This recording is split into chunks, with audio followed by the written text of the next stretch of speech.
Hello, everybody. This is Coresair Mack, President of the Illinois Mental Health Counselors Association, and I am here with our very own treasurer, Crystal Murdock.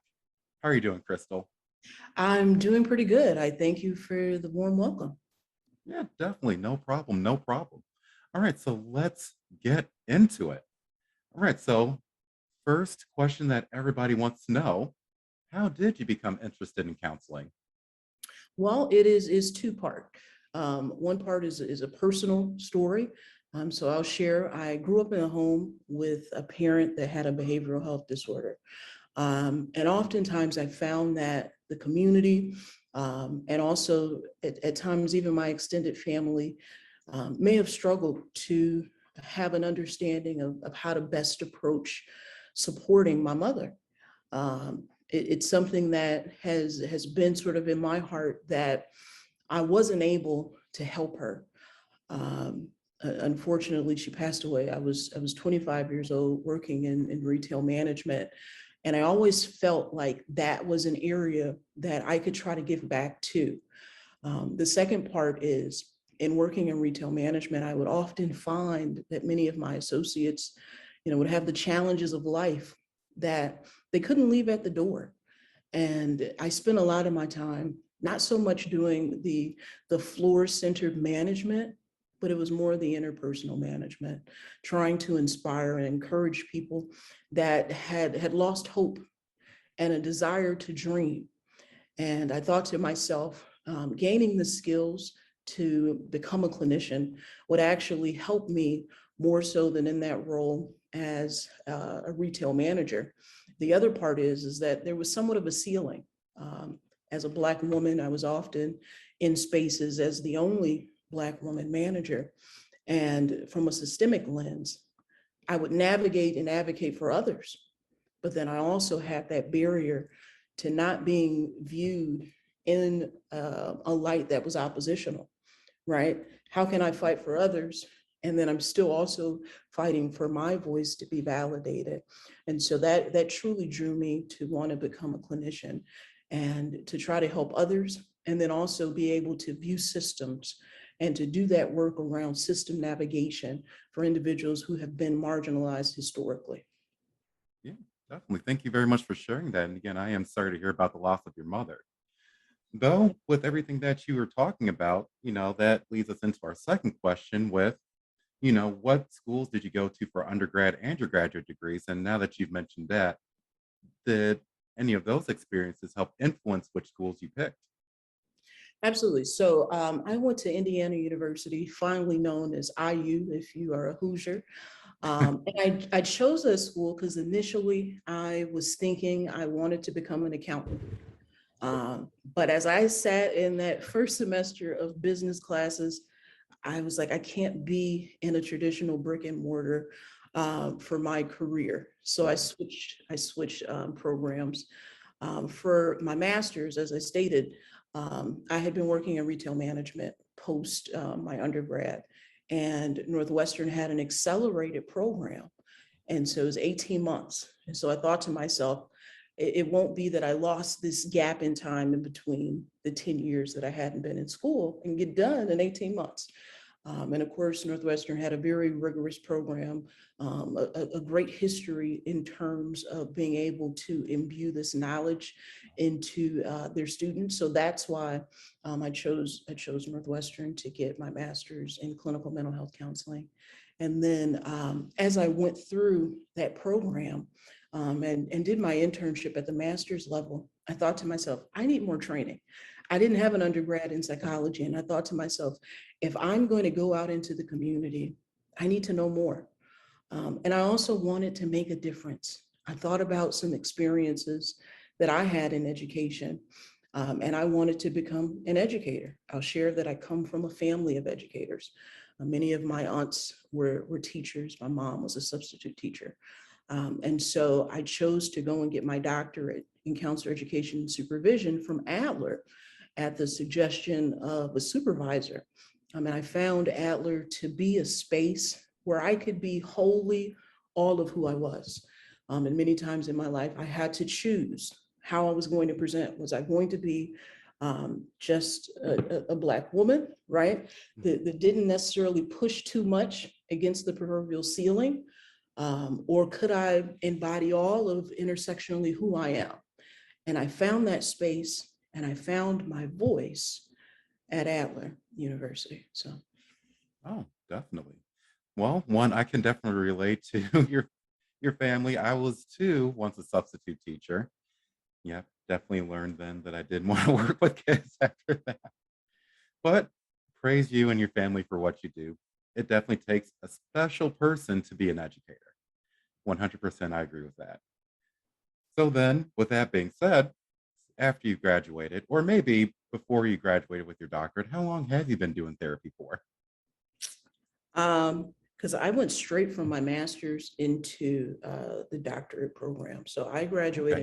in 2017. Mhm. So it's been about 5 years that I've been working, doing um, clinical work. So All right. not too long, somewhat of a baby, I would say, but I think some of those lived experiences sometimes come into play and help me in the room. Oh, yeah. Definitely. Everybody has to start somewhere. As long as you start, that's all that really matters, right? Absolutely. All right. So then, speaking of starting, what places did you work starting off in your profession? And what did you learn as a result from working at those places? Absolutely. When I first started, my master's level internship was at a place called Child Serve. They have since changed their name to, I think it's like Kids First. And that was an amazing experience, being able to work with youth that were in care, as well as parents seeking to reunify with their children, had opportunities to go into the court system and understand what navigating that space is like, from a clinical lens, the responsibilities that you have. So I really appreciated that. Next up, I did some contract work at RIMIA, which is a private practice. And in that experience, I had an opportunity to work in some of the alternative high schools on the south side of Chicago. So being able to go in, and I feel like make a difference. I apologize, It's okay. in terms of the youth.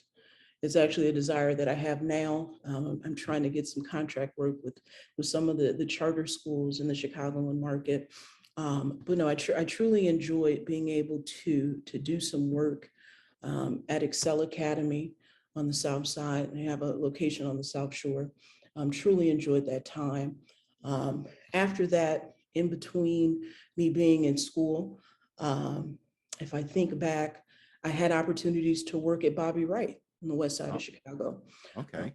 it is the oldest Black-owned community behavioral health organization in the United States. Mhm. And so I appreciated that, being able to work on the West Side, I believe do some good work in the community as a community clinician. Enjoyed that experience. And from there, I was able to move on in my career and gain a position as a director at the individual advocacy group that is located in Romeoville. I help them in terms of the operational and procedural lens in developing the clinic that they most recently opened. So I cherish that opportunity. I only stepped away because I had an opportunity to teach at Bradley, which was a career goal to be able to teach in higher ed. I know that's, as I pre-read the interview questions, a question that you have of to how that Bradley opportunity came about. Yeah. It was that I had finished all of the requirements to have my degree conferred, and I saw the opportunity at Bradley for an assistant professor, and I applied. Now, I had a little bit of imposter phenomenon.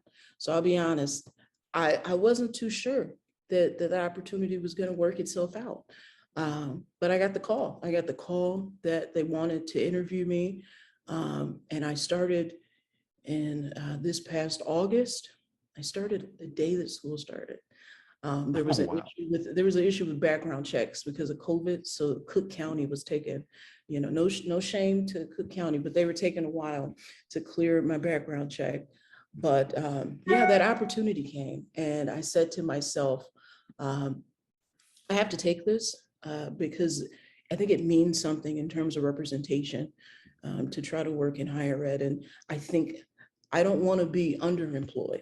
I want to be in a position to use all of my skill sets and my knowledge to help move the profession forward. Yeah. Wow.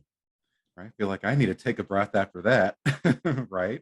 You have been busy, busy, busy, busy, but busy in a good way, right? Definitely helping you gain a lot of knowledge, wisdom, and expertise in all of the roles that you were in. And now you could take that to Bradley University. So that's great. Absolutely, try. Right. So then I know you're working at Bradley University, right? But then, as a lot of clinicians experience, they usually want to take things to the next level. And usually that next level is private practice. So, what was the process that led you to wanting to start your own private practice? I think for me, it's the part that I come from, also a family of entrepreneurs. So growing up, my parents owned a construction company. My brothers are entrepreneurs. My sister is an entrepreneur. She's a lawyer. She has her own firm, and so it was always a drive, and there was always this passion. Um, a part of me wondered at times when I would question, right, the manager on the job about operations decisions, and it became clear to me, maybe that's a little bit of a calling. It's a Oh, gifting. So instead of questioning it, mhm. maybe you need to put yourself in a position so that you can build on the vision that you have. So the same vision, right, that I use to help um, develop the procedures at individual advocacy group, I could use those for myself, right? Mhm. And develop a business and reach an audience and or a clientele that I feel there is a need. And so that is what inspired me to want to have my own private practice, and then also to honor my mother's memory, to do a work that is bridging families and clients together when you do therapeutic work.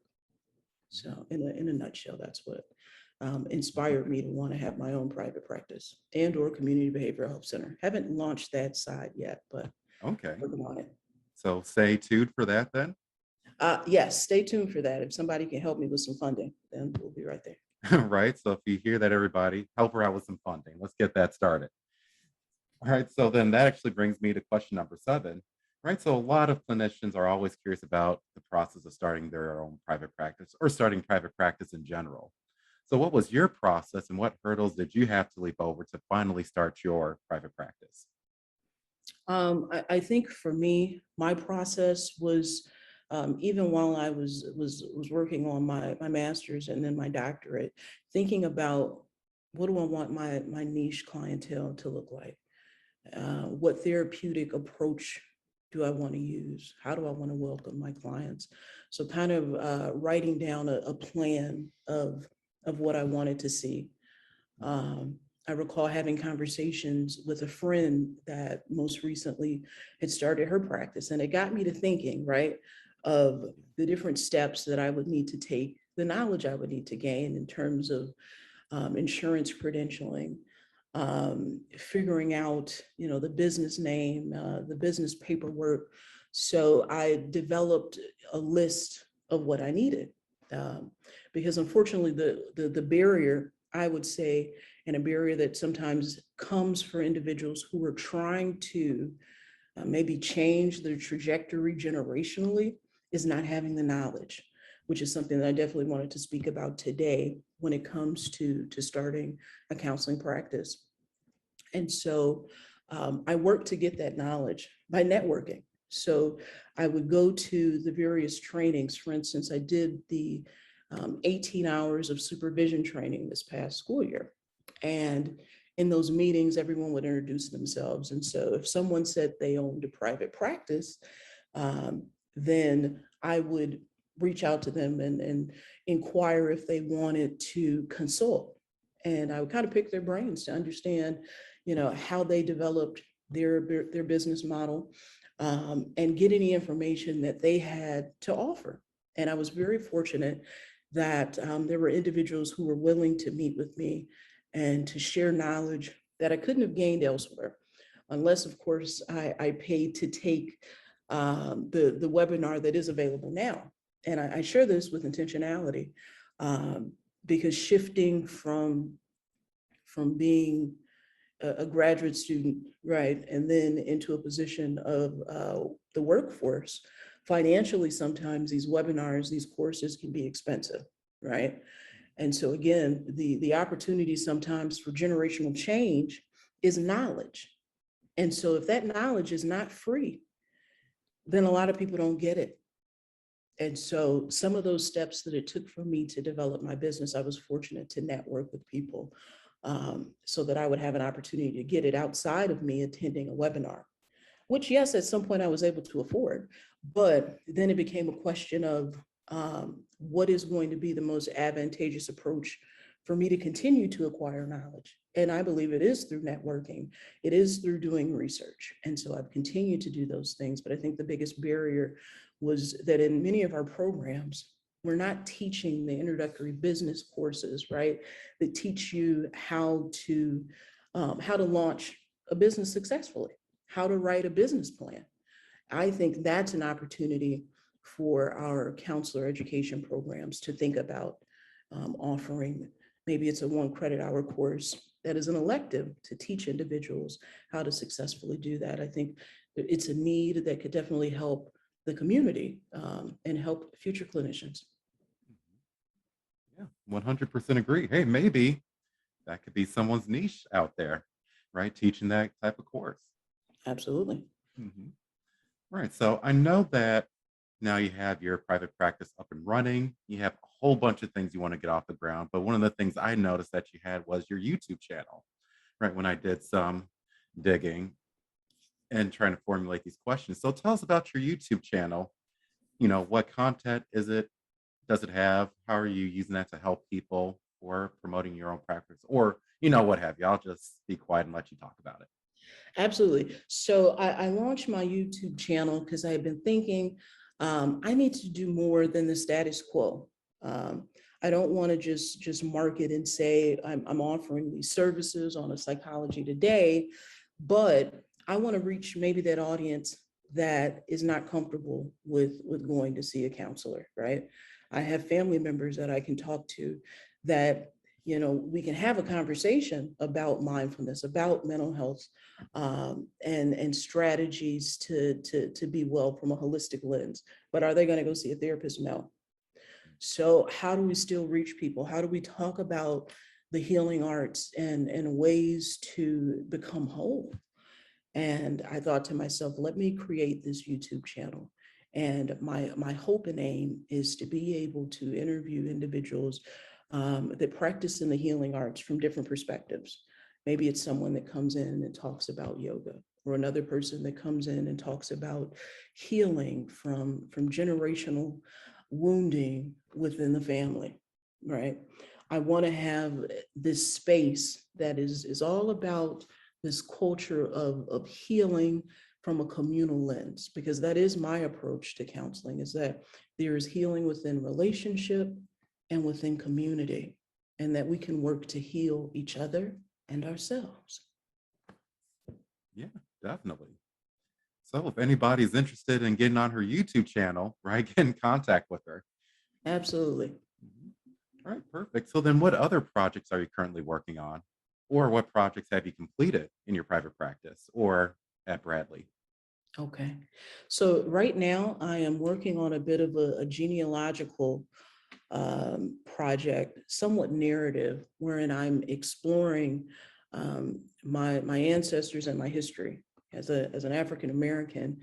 Um, I didn't know where my ancestors came from, and I wanted to uncover and understand more of who I am, right? Not what a textbook tells me, or I guess what science says, but who am I?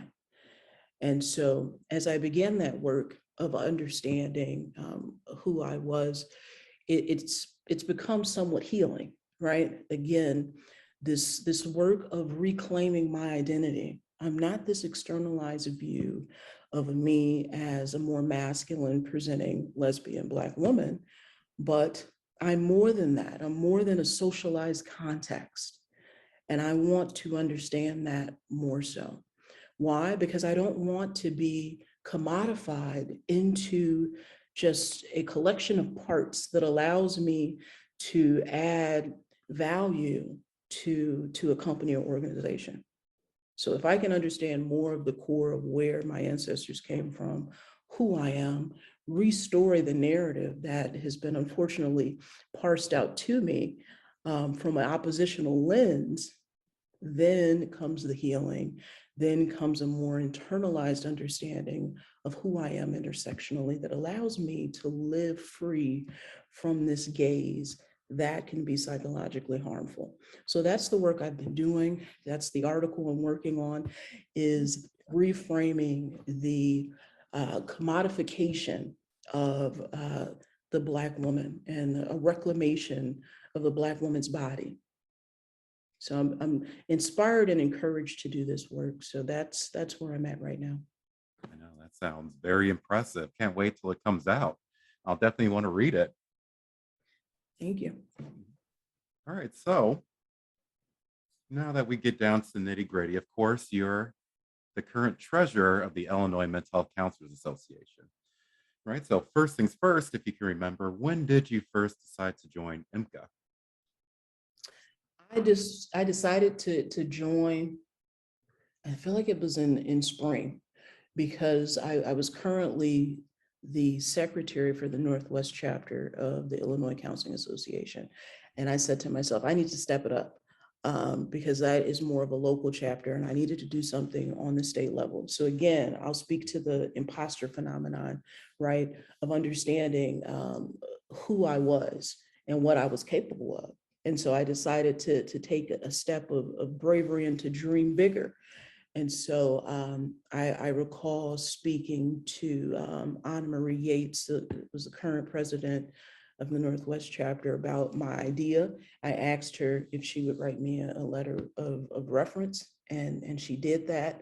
And I decided, let me put my name in the hat and see what happens, because I looked at the position available of treasurer. Another one of my previous careers was in banking. And so I thought to myself, operationally, that's something I can probably do. And it'll give me an opportunity to, again, step outside of this box, fulfill a goal of doing some service. And then also, what's important to me is to model, right, what is capable for me and others, other Black women, other individuals who have been historically marginalized. We can do more. We can be in these spaces, have a seat at the table, and not just occupy the seat at the table, but also strike out for change, be a difference maker. And so that is why I'm here. Right, definitely. Thank you for sharing that. And that answered the next question, so we can skip over that one. All right. So then, speaking of, doing things and not just occupying a seat at the table, what are your current goals that you're working towards while being on the IMCA board? Absolutely. My current goal is to try and facilitate some change when it comes to mentorship and engagement with graduate level participants and members. And so we most recently sent out a letter of engagement to speak to the fact that there are these opportunities for mentorship. And I want to also, for those universities who are interested, be available to meet either virtually or in person and speak to what we can offer potential students with this mentorship. And that's what I think is maybe the game changer in developing a pipeline where we have more participation from the new generation of clinicians, is getting onto those campuses, talking to those student organizations about what we do, and what's possible in terms of careers. And even if it's conversations about, how do you start a private practice, that can be included, right? Now, wouldn't that be a game changer? That we could offer these free workshops or webinars to students, and I think be agents of change. Okay, Definitely 100%. Yep. So grad students, if you're watching this, stay tuned. We're going to be reaching out to you guys. Absolutely. Mhm. All right. So then before we get to the most important question, we got to always ask this question. All right. So is there anything you would like to say that I haven't had a chance to ask you or that you haven't had a chance to talk about? Well, I will congratulate you in your new role because I recognize the importance of representation, Mhm. what it means to have a seat at the table. I appreciate the difference that you're attempting to make. And again, you have my support. And again, thank you because it takes a willingness to be in certain positions of service. And so thank you. That would be all that I have to add. Yeah, no problem. Anytime. Right. So now then we get to the most important question, right? Drum roll. Okay, I can't really drum roll, but where can people find you? Well, you can find me on Psychology Today. If you're seeking to do a referral, just as my name, Dr. Crystal Murdock. You can also find me on my webpage, Murdock and Associates Counseling Services, PLLC, emphasis on the P. And lastly, where can you find me? Um, you can find me on Headway if you are seeking, again, to see what I have to offer. So, and lastly, my email address, which is Murdock, ANDASSOC, at gmail.com. All So I right. gave you a lot of ways to reach me. Right. And what if people want to watch your YouTube channel? Where can they find that at? Actually, you can just Google my name, Dr. Crystal Murdock, and you'll be able to find my channel. All right. Perfect. Perfect and perfect. Well, other than that, that is it for the interview. Thank you again, Crystal, for being the interviewee. I know it's not easy, and you shared a lot of stuff, a lot of great stuff that hopefully our members, as well as our non members, can utilize. So, yeah, again, thank you very much for interviewing with me. Thank you for the opportunity. All right, no problem.